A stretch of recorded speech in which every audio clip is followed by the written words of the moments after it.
Well, so comes the time to put this thing in a crate and drive it 1,200 miles down to Florida. So let's go.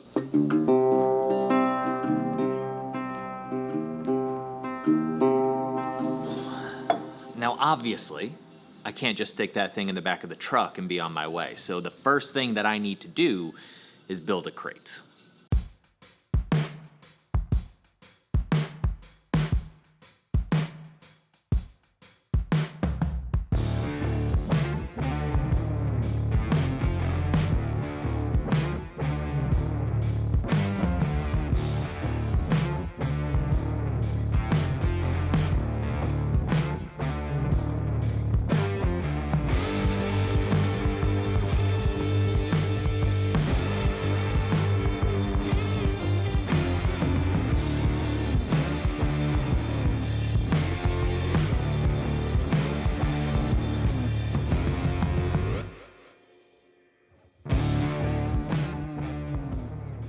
Now let's dive in by asking the obvious question, which is, why am I building the crate this way? Why am I using insulation as part of the crate?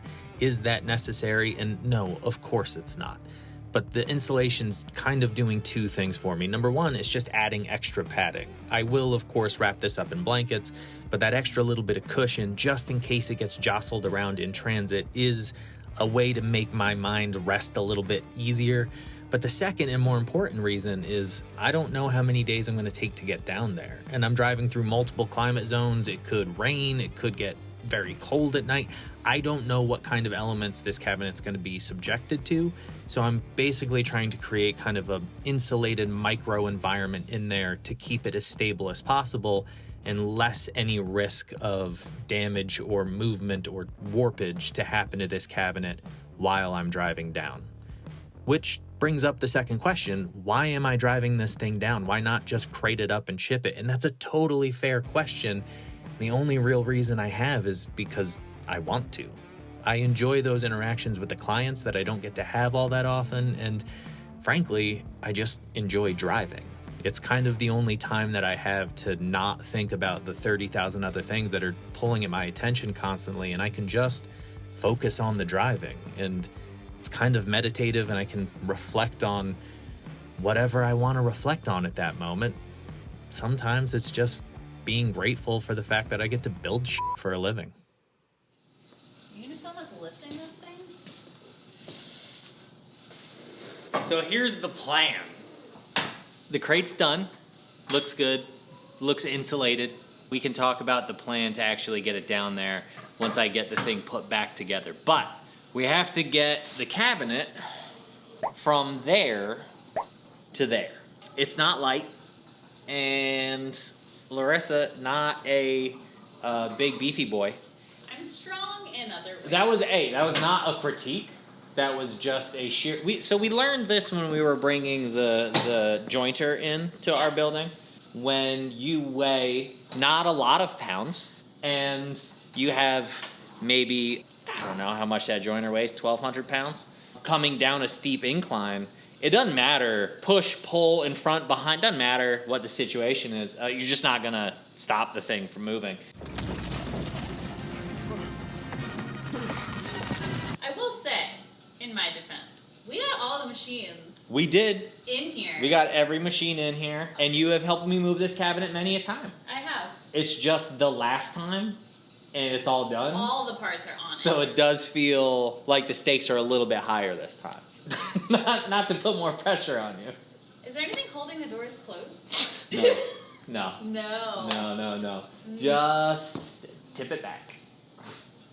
I love this plan. I'm excited to be a part of it. Let's do it. This job is definitely not worth $11,500 a year. Yeah, basically it would just be lift, a couple of steps, and then straight down.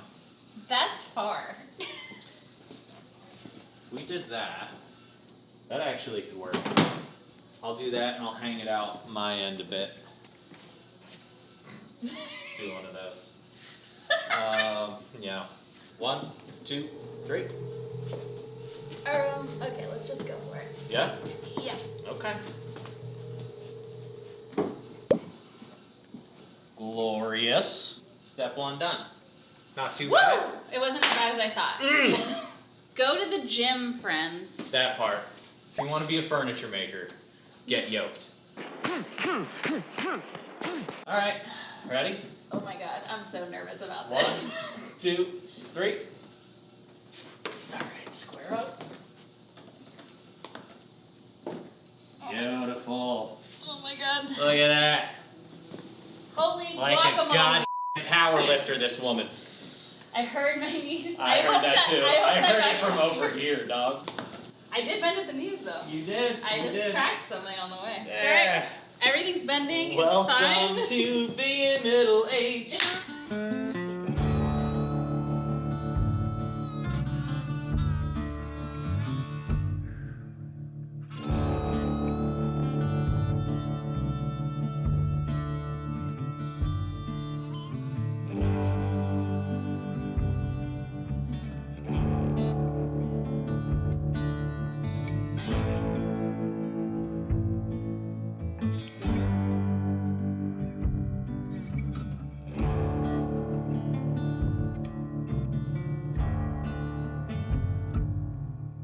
All right, this thing is ready to roll.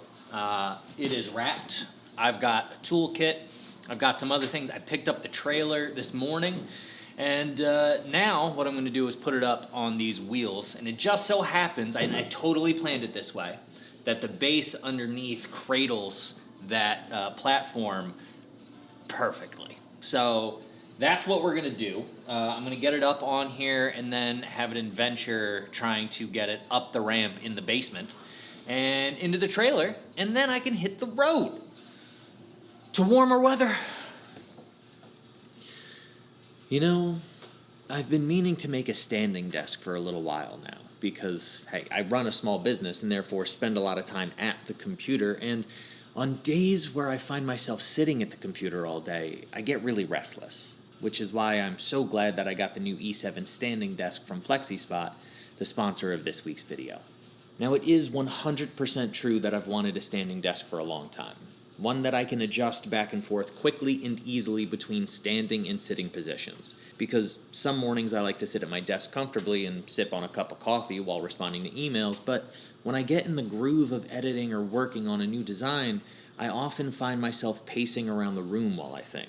The E7 has a height adjustment range from 26 inches to 51.5 inches and a digital keypad with up to 4 programmable presets, meaning I'll actually be able to move from sitting to standing at the touch of a button, which I'm very excited about.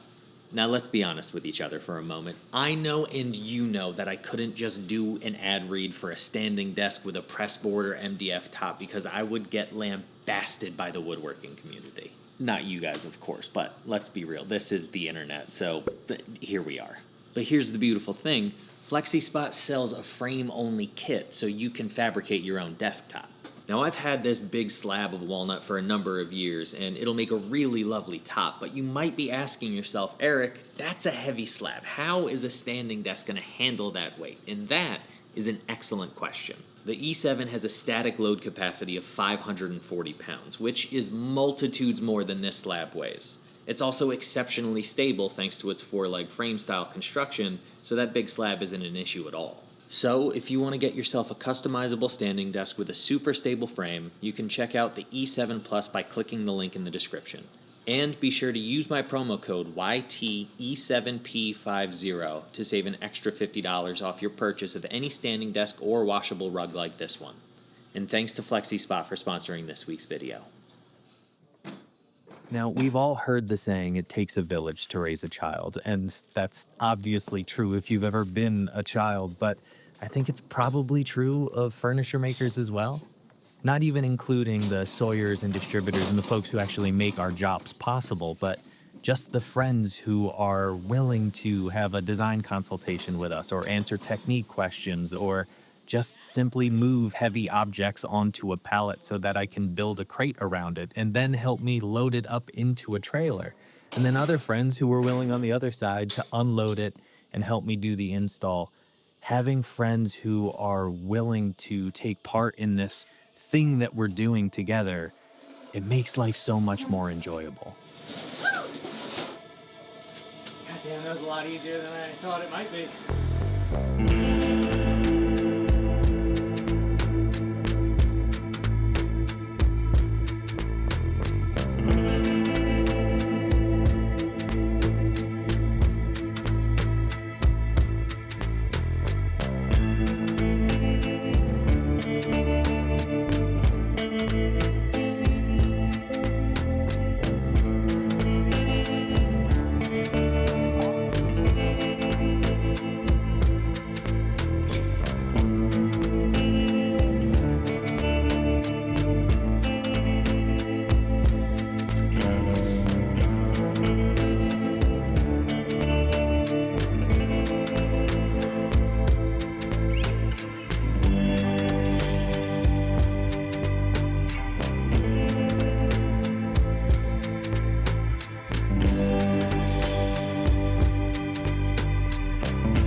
I've got it recording right there. Oh, we okay. can, we'll put it in the video for Okay, you. good. So this is like from the Finland region of the world. The trim out is with just a curly American maple. So I somewhat fall into the camp of not trying to pretend like veneered wood is solid wood, right? So consequently, I didn't want to veneer these edges to kind of pretend like this was fully solid. It is acknowledging that it's veneer, but I think the maple and the kalo play really nicely together. And then we have this Australian or Tasmanian blackwood, which I had never used before either. But as soon as I saw it, I was like, oh, it's beautiful, you know? So I wanted to play around with it. And I think having this sap line that runs up the center and balance it out with the top, I think that plays really nicely. This has a nice little bullet catch on there, so that's not going to open up on you, but Secret door. nice, yeah, a little secret door there. So that's Oh man. that's it.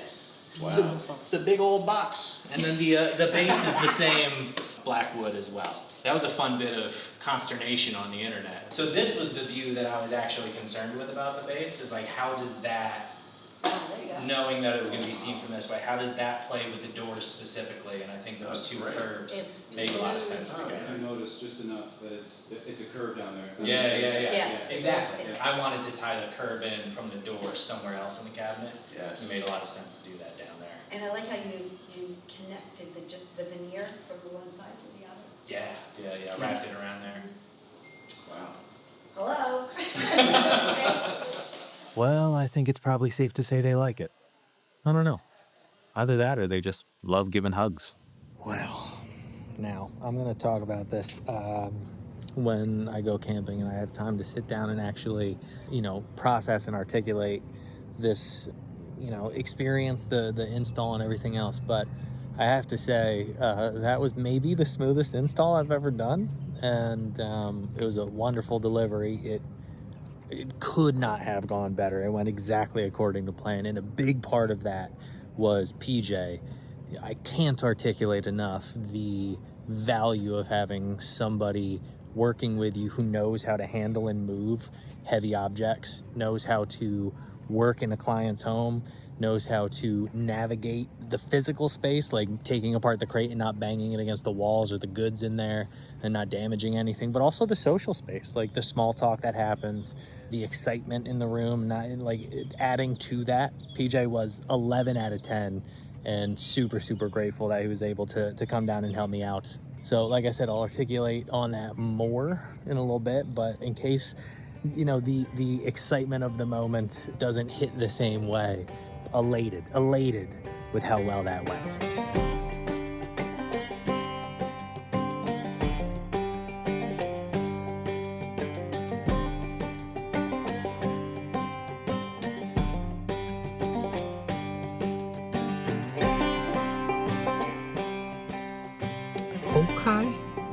Okay, this is a vibe, y'all.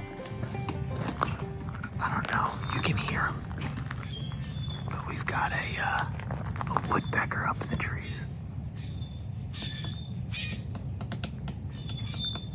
I don't know what kind that is. I don't know enough about woodpeckers, but that's cool. Oh, starting to get just brisk enough for a long sleeve. It is perfect right now, guys. I mean, honestly, it was in the high 70s today. I can't get my arm in the sleeve. It was in the high 70s today. It's in the low 60s now. It's going to stay in the low 60s all night. And, I mean, I've never camped under the palms either, so this is, it's overcast, and the sun is setting over that way. You can't win them all. Cheers. That went as well as it possibly could have gone. Paula and Rich were elated with the piece, thankfully. I know they've been watching it. I know they liked it, so I was glad for that. But to get that confirmation, to see their excitement, I mean, that's the reason that you make things for people, right? Is so that they can engage in that level of excitement with you.